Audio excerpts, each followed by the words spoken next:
तो ये बहुत महत्वपूर्ण है आप लोगों के लिए। इसमें सबसे ज्यादा बच्चा फंसता है कि सर जीएस की स्ट्रेटजी क्या होनी चाहिए। ठीक है, जीएस की स्ट्रेटजी क्या होनी चाहिए, यूट्यूब पर सबसे ज्यादा सर्च किया जाने वाला शब्द ये कि सर यहां पर मार्क्स कैसे बढ़ाएं। तो सर जीएस में हम जो है स्कोर कैसे करें, यहां पर इस बात को बताइए कि जीएस के लिए हमारी स्ट्रेटजी क्या होनी चाहिए। बहुत ज्यादा बच्चों का डिमांड रहता है, पिछली वीडियो में बच्चों ने बहुत कमेंट किया। ठीक है, तो इस बारे में हम समझते हैं कि जीएस की स्ट्रेटजी क्या होगी। देखो, आपको जीएस को अपने पेपर के लिए 3 पार्ट्स में तोड़ना है, आप समझेंगे यहाँ पे, और 3 पार्ट से आपके सवाल पूछे जाते हैं। सबसे पहला जो पार्ट होता है ना, वो होता है मेरे भाई यहाँ पर सिलेबस। सिलेबस का मतलब क्या हो गया, सिलेबस का मतलब यहाँ पर आपके सब्जेक्ट हो गए। जैसे अगर हम बात करें तो फिजिक्स हो गया, केमिस्ट्री हो गया, आपको बायो हो गया, ठीक है, पॉलिटी हो गया, हिस्ट्री हो गया, ज्योग्राफी हो गया, आपका इकोनॉमिक्स हो गया, और इसके अलावा यहां पर आपका थोड़ा बहुत इन्वायरमेंटल हो गया। नेक्स्ट बात करते हैं यहां पर, तो ये हो जाता है आपका स्टैटिक का पोर्शन।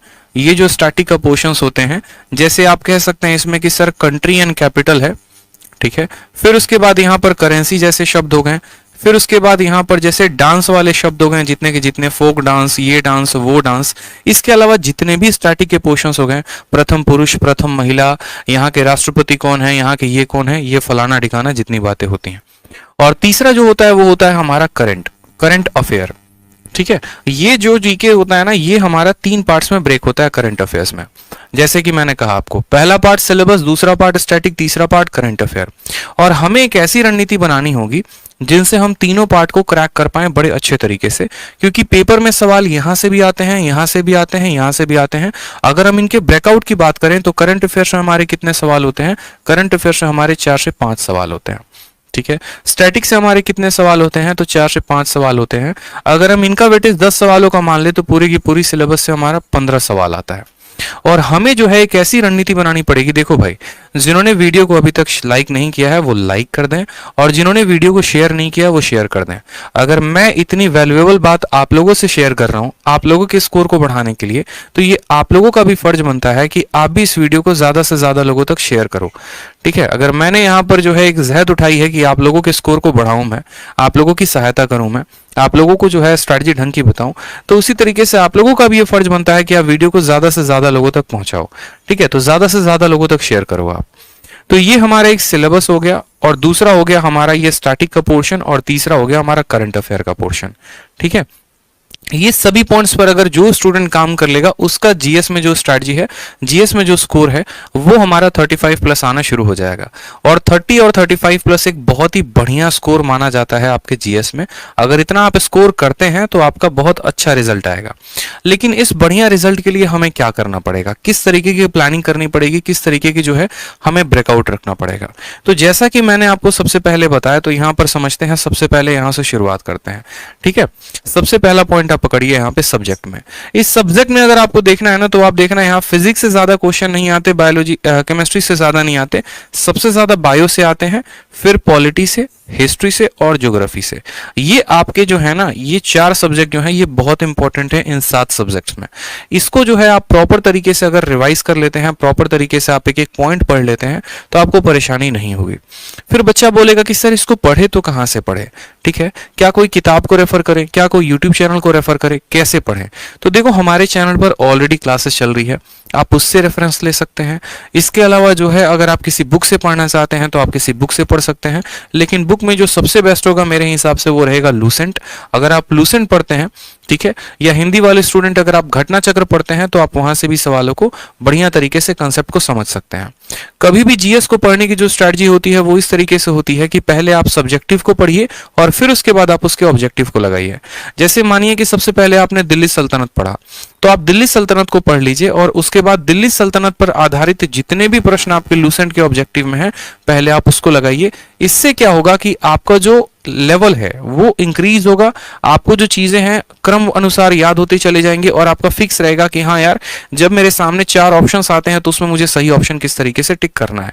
तो इन बातों पर सबसे ज्यादा फोकस करिए। नेक्स्ट बात आता है स्टैटिक में। स्टैटिक के लिए देखो अलग अलग तरीके से काम किया जा सकता है।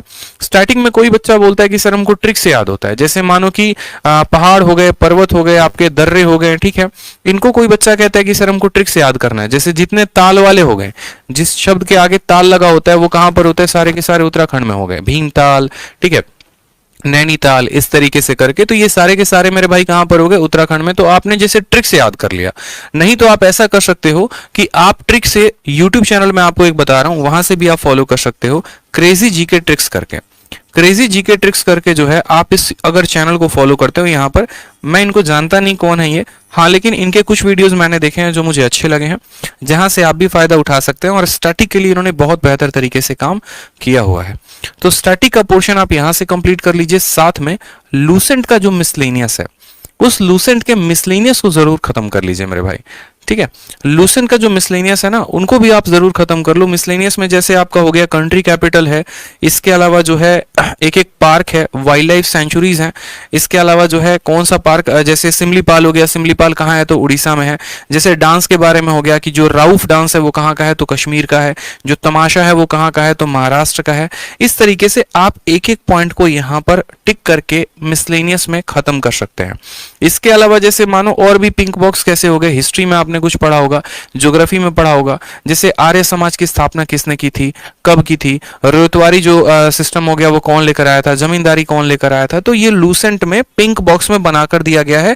ये आपके ऐसे होते हैं जिनको अगर आप कवर अप कर लेते हैं अच्छे तरीके से, तो आपका स्टार्टिंग में एक भी सवाल नहीं छूटेगा। और लास्ट में आ गया हमारा करंट अफेयर। करंट अफेयर के लिए बकायदा मैंने आपको बताया था कि पिछले 6 महीने का इंपॉर्टेंट होता है, जिसमें 3 महीने का आपको डेली पढ़ना है और 3 महीने का आपको मंथली पढ़ना है। जैसे अगर हम बात करें यहां पर, तो जनवरी हो गया, फरवरी हो गया और मार्च हो गया। इसका आप डेली का वीडियो देखो, ठीक है, जहां से भी आपको मिले, एक एक दिन का घटना आपको याद रखना है। और उसके अलावा जो पीछे के महीने हो गए, पीछे के महीने कौन हो गए, जैसे अक्टूबर हो गया, नवंबर हो गया, दिसंबर हो गया, इनका आप मंथली पढ़ा करो। इनके अलावा जो आपको और पढ़कर जाना है, जैसे क्रैप होता है, ठीक है, या फिर पीआईएन होता है। पीआईएन का मतलब क्या होता है, पर्सन इन न्यूज। जो पर्सन जो है वो सबसे ज्यादा न्यूज में हो, ठीक है, जिसकी चर्चा सबसे ज्यादा हुई हो, उससे संबंधित सारी की सारी बातें, चुनाव हुआ है तो उससे संबंधित बातें, और भी 4-5 बातें जितनी भी होती हैं, इन सभी पोर्शंस पे आप अच्छे तरीके से काम करेंगे। इनके ऑब्जेक्टिव को अगर आप अच्छे तरीके से लगाते हैं तो आप लोगों का काफी ज्यादा फायदा होगा। इस बात को ध्यान रखिए, ठीक है। तो एक प्रॉपर हमारी स्ट्रैटेजी होनी चाहिए आने वाले हमारे सीजीएल को और सीएचएसएल को क्लियर करने के लिए, क्योंकि मेरे भाई मौका एक ही है, और इसी एक मौके में जिसने हथौड़ा मार दिया, समझो गेमर वही है, नहीं तो बैठकर पछताना पड़ेगा। और फिर वही बात हो जाएगी, बाद पछताए क्या हुआ जब चिड़िया चुग गई खेत, ठीक है। तो ध्यान रखिए, इस तरीके से आप पूरा बढ़िया से एक स्ट्रेटजी बनाइए, और साथ में जरूर बताइए मुझे कि आप लोगों को जो है और किन किन चीजों में मेरी आवश्यकता पड़ेगी, कैसे आप और मेरी हेल्प चाहते हैं, ठीक है। और बढ़िया तरीके से इस पॉइंट को याद रखिए। धीरे धीरे हम आपको और स्ट्रेटजी बताते रहेंगे। और यहाँ पर जो सब्जेक्ट वाले पोर्शन है ना, इनमें हमेशा काम करना, एक तरफ सब्जेक्टिव पढ़ते जाना, दूसरी तरफ ऑब्जेक्टिव लगाते जाना। ऐसा नहीं करोगे तो एक तरफ पढ़ोगे, दूसरी तरफ भूलोगे, और ये बड़ा खत्म कहानी हो जाएगा।